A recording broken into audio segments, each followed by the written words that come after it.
Hi, this is Brian David Marshall coming to you from the Tournament Center at Pro Tour San Diego. I'm here with Patrick Chapin, and we're here to talk about his blue-white control deck that has him off to a 4-0-1 start, Gabriel Nassif off to a 5-0 start, and obviously Mark Herbeholtz 4-1. So pretty solid.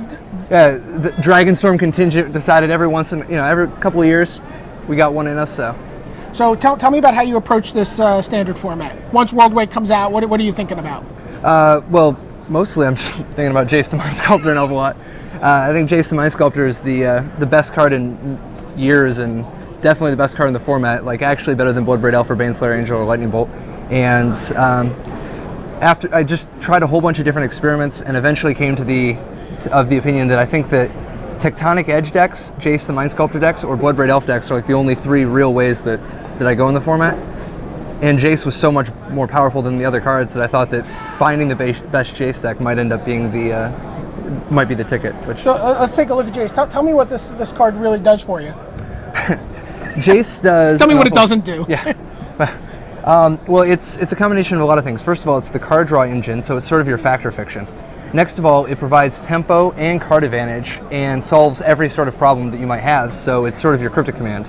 In addition, it's your victory condition, because most of the time, we're just running out of cards and whatnot, and it ends up absorbing a lot of damage because people have to just keep attacking it over and over again, and he goes up so fast.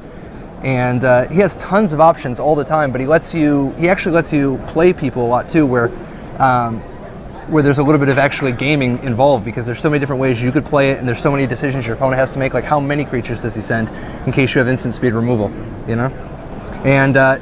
And part of the theory behind this deck is that if Jace is the best thing that somebody can do in Type 2, then playing Jace a turn earlier must be even better. Everflowing Chalice is one of the cards we talked about yesterday in the preview piece. This card seems fantastic if you're playing Wrath of God, if you're playing Jace the Mind Sculptor. Just you get to your 4 drops on turn 3. We haven't had a Signet in a long time. Well, and here's the thing. A lot of people were talking about it being a bad Signet, but it's actually possibly the best Signet ever. Like, you just get as many Mind Stones as you want.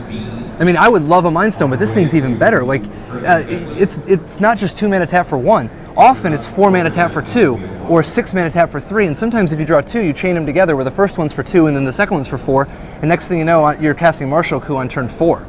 You know what I mean? So it sort of plays a little bit like a Tron type of thing. Plus, it lets you do things like actually just cast Iona. You just cast Iona because you have all this extra mana floating. Right. Speaking of Iona, she has the distinction of being the only creature in the deck?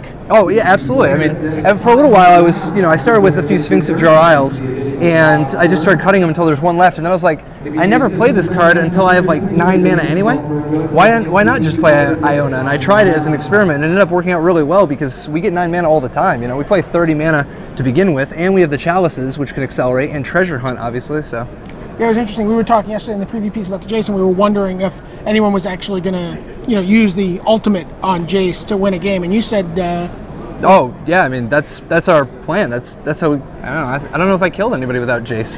You just run him out of cards. I mean, most of the time people just stop playing because it's inevitable. They can't win anymore. But I had a couple people actually go through the motions and try winning. But once you Jace, look at the top of their library and let them keep it, it's usually over. I mean, like if they couldn't get out of it last turn, it's not getting any better for them. Right. So you actually, what's interesting to me about this deck is you have 30 World Weight cards in here. Yeah, between the deck and sideboard, I mean, the main deck is built around Jace the Mind Sculptor, Treasure Hunt, and Halimar Depths as a card draw engine, with Everflowing Chalice to accelerate us and give us even more mana. And then Tectonic Edge actually lets us beat all the other Jace decks just by having mana advantage with our Chalices and hitting their tri-lands. And then also the Tectonic Edge gives us a defense against the man lands, which could be problematic for Oblivion Rings and Day of Judgments. And then the Celestial Colonnade is actually supposedly our backup victory condition, but in reality, often he's just a extra blocker. You know what I mean? Right. And it's more ways to turn Treasure Hunt into giving you spells, because it's like you get all these extra lands. So what are you going to do with them all? Well, if some of them are Strip Mines and some of them are Brainstorms and some of them are Serra Angels, you can get a lot more utility. Right. And then out of the sideboard, we have some great defensive cards as far as World Weight goes. Right. So what do you like here? Yeah, the Perimeter Captain and then the Core Firewalkers, because red decks are among our worst matchups, like Goblin Guide decks. and Core Firewalker and Perimeter Captain are just more ways to defend against that. And the rest of it's, fairly Pretty standard. Yeah, just more of all the cards so that we can tweak our deck to be better against it, and then the standard Baneslayer Angels that you board in against almost everybody. What's your best matchup? If you could sculpt the last 5 rounds of this tournament. I would play against green creature decks and white creature decks over and over and over again. And what would you like to avoid? Goblin Guide decks, Mono Red or Boros. Okay, so you gotta. And then Jun's pretty good and Vampires is decent too, but I want to stay away from anybody trying to run me out of cards and anybody hitting me with Goblin Guides. Okay, so you gotta season your backs up against the wall a little bit.